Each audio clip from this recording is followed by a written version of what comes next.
Hey, Broncos country, we're checking in with Broncos outside linebacker Malik Reed. Malik, it's been a while since we've chatted with you. First off, how are you doing and how are things going?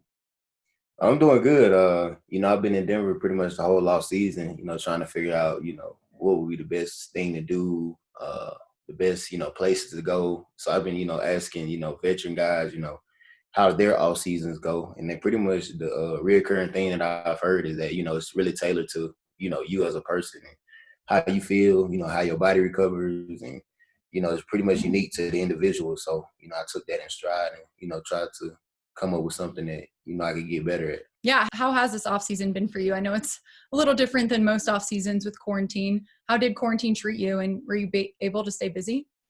Yeah, the good thing about it is that, we have our coach has a facility here too, our strength and conditioning coach. So we were able to, follow the guidelines that we was able to follow, the social distancing and everything, but still be able to, get good work in. So I feel like it was a blessing, to be out here during this time. And really it was good to, actually get to spend more time with my fiance and with family in general and just, continue to grow in that area as well.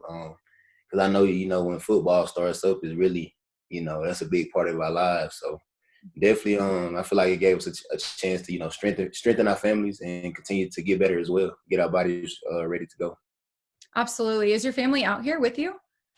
Just my fiance. My fiance is out here with me. Yeah, my family's pretty much back home in Alabama, but yeah, she's been out here since November. Oh, good. So you had someone to quarantine with, so that's good. Yeah, yeah. Yeah. We definitely learned a lot about each other during this time. You forced to stay inside and talk really. So it was definitely great, for our relationship and going into marriage in a few weeks. So Oh, that's very exciting. yeah, July 4th. Yeah, we're getting excited. It's getting close. It'll be 3 weeks and on Saturday. So we excited. That's awesome. Congratulations. Thank you so much.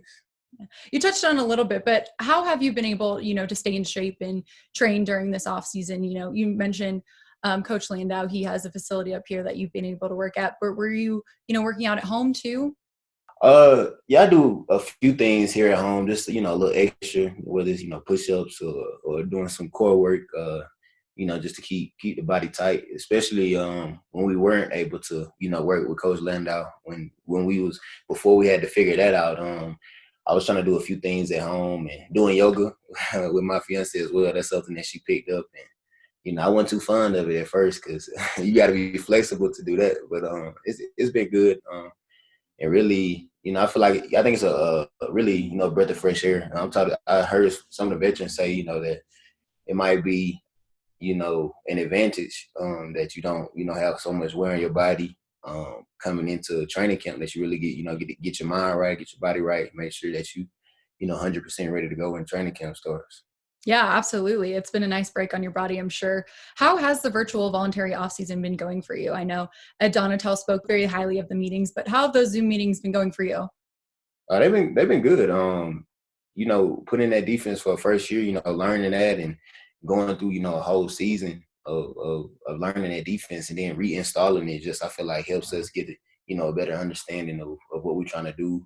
Help us understand, how we fit into the defense and how what we're trying to accomplish as a defense. So really the Zoom meetings, I feel like they were good, to uh hear, the terminology again and get together with the guys and be able to, see each other and somewhat see each other and get the just fellowship together and create bonds. Yeah, now I know you don't get to see your teammates in person, but has it been nice seeing them virtually?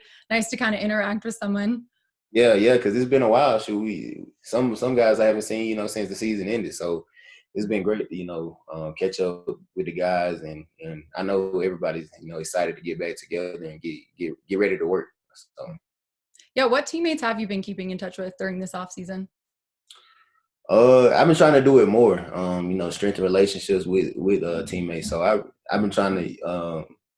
I see Justin Hollins. We were kind of like working out together during this time off, and I try to call Vaughn and Chubb about just about. I think we talk probably like once a week just to keep up with them, see how they're doing, and to, like I said, strengthen that relationship and really, grow. Because I feel like, the stronger relationships that you have in the team, the better off you'll be. Absolutely. Now, you were an undrafted rookie in 2019, then went on to start 8 games. What are your goals for this season? And outside of that, what are your expectations for the defense as a whole? Really just to keep building off of, of next year and to like not get complacent. Take each and every chance, each and every opportunity and grow from it. To really, you know, last year, not many rookies expect to, have a big role coming in. So to have experienced that and played in games and seen, so many different type of offenses and gone against so many different type of guys, it was an amazing experience. I got to grow and learn on the fly, really, and it was good. It was good, and it just gives you something to build off of for the next year. Like you saying, trying to find those little things that you can fine tune and be better at, but really just taking it one step at a time, not trying to focus on each and everything that you can get better at, but just focusing on one thing at a time, one day at a time, and continue to build out that. So I'm excited going into this year. And as far as the defense, I'm excited too. As far as the acquisitions that we got this year from Jarrell Casey, AJ Bouye, to really the guys on offense as well. But as far as the defense, to have veteran guys that come in and still are playing at a high level, and to have a defense, that we put in last year and we still did I feel like we still did well, like real good last year. And I feel like we got better each and every week. So I feel like it's playmakers on the front end, playmakers on the back end, and playmakers at linebacker as well. So I'm excited to see us fly around this year. Now, you talk about some of those veteran additions that we made in the offseason. We haven't talked to you since the draft. Broncos added a couple more linebackers, Justin Sternad, Derek Tuska. Have you had a chance to talk to them and kind of, give them some advice with your experience last year? Yeah, Derek's working out at Coach Landau's place too, so we had a chance to get to talk and give him any advice that I could, especially like coming in your rookie year and knowing that it's gonna be totally different from last year because of not having time together to be able to go out on the field and stuff like that. But really, just giving them advice to just stay ready for the opportunity, learn from the guys that are in front of you. And just continue to, take it one day at a time. Don't look too far ahead. Don't look too far behind. Just, stay in the moment and give it all you got. I mean, that's really all you can do right now. Now, Right. let's talk about this past week and the players' protest that went on. What did that mean to you to be out there with your teammates and to be part of such a powerful movement that's going on? It was amazing just to see, how many Broncos were out there and how many people were out there in general. I was just surprised. You look around, you see how many people are, a part of this, and you can tell how big of a voice the Broncos have in Denver, and how powerful it is that we can come together as one voice and as a voice of change, and seeking to create you know different standards, whether it's the social injustice or the police brutality, whatever it may be, but just to take a stand and to realize that we are all one people, and that eventually to get change and to come about change, we all have to come together. It's not going to be just the black community seeking change. It's not going to be just the white community seeking change. That to really get change, we all have to come together. Like notice, and they were protesting in 50 states and really in other countries as well. This what tells you like it touched more than just more people than you would ever think. You know what I'm saying? And to realize, I feel like I definitely believe, God has a purpose in this, and that it's no coincidence that you have so many people coming together to speak out about this and to keep the message at the forefront, because it's something that is long overdue. Mm-hmm. Now, I was out there last weekend and it was truly amazing how many people you guys rallied around for that protest. Now, you kind of touched on it a little bit, but what's next in this movement? How are you going to use your platform to ask for more change and to advance us even more? It's really like making that concerted effort first and foremost to keep the message at the forefront, and not just today, not just tomorrow. Like this year's until we see change, until everything is equal. Like just that constant and consistent effort to make sure that's at the forefront. And really, I like we were talking the bill. I heard the bill is getting passed. that I guess is passing through the Senate or whatever right now, and that's another huge step for us. And just to consistently, whether it's talking to legislature or guys that's higher up in the country, just talking and having those conversations and just realizing that that it has to be from the top down. Like our voices have to be heard from the top down to have that change really implemented in our country. Mm-hmm. That bill you're talking about, I know you were one of the players that signed the Players Coalition to end qualified immunity.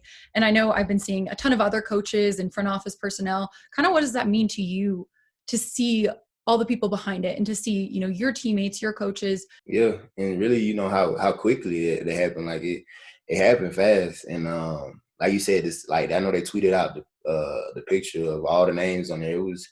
I was just like amazed, how many people could come together, one topic so quickly, and you could tell like it's touched the hearts, so many people, and it really speaks to humanity in general, because like when it boils down to it, past the NFL, past the front office jobs, past the power jobs, that we are all people in the end, and we all deserve to be treated as such. Like we're all God's people, so there's no reason that anybody should be seen as any more than or any less than in our country. And that's something that I feel like, people are speaking out about now, and really, seeking out change with, everything they can do, whether it's social platforms, whether it's, like I said, in the legislature, talking to, the higher ups or whatever it may be. I just feel like this is why, so much change is coming about, and it's no coincidence. It's definitely no coincidence. And, I'm excited to see what the future holds.